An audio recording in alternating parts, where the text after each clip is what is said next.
If someone asked me about my capabilities to do something I had actually never done before, my answer was always an unflappable yes.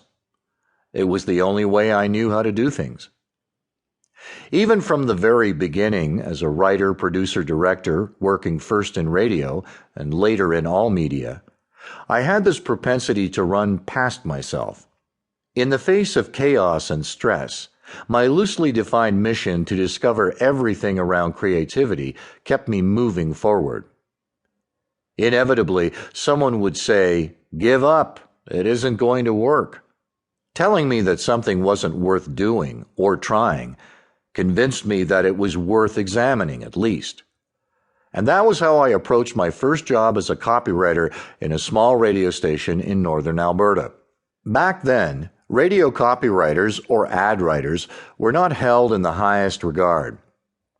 Over 3 decades later, not much has changed, sad to say. Copywriters are necessary cogs in the wheel because someone has to script and produce the ads for paying clients. The service, in radio, is free to the client, which further undermines any real value or consideration of creative skill. Unfortunately, most ad writers are not trained. The average radio copywriter understands little, if nothing, about activation methods, tone and manner, in other words, the technical aspects of writing ad copy. Neither did I when I started.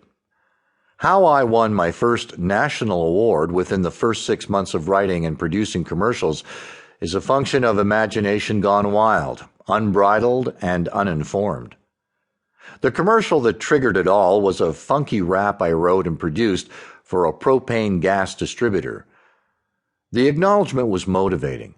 It also compelled me to learn about the craft, about marketing and advertising communications and creative strategy, what activation methods and tone and manner were, and how they worked.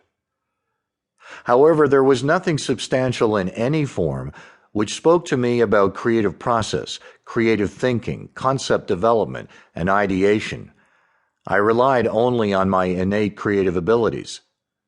I did not learn to be creative or think creatively based on any particular educational process.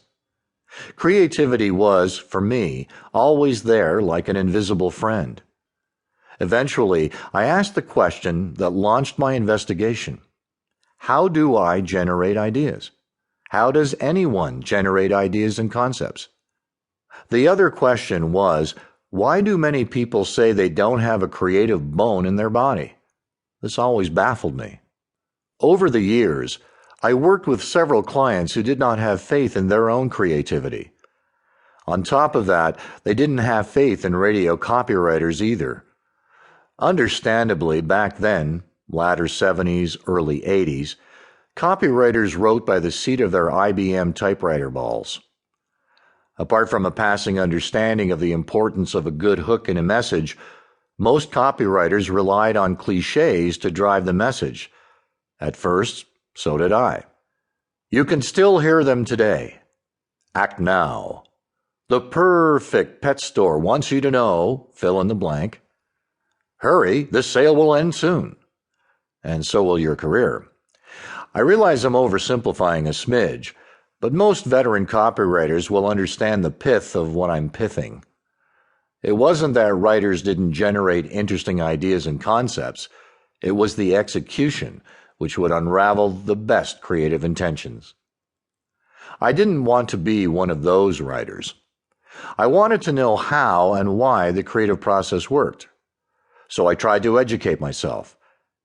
Having read a few simple books relating to marketing, communications, and advertising, I developed a layman's understanding of how creativity served a business function.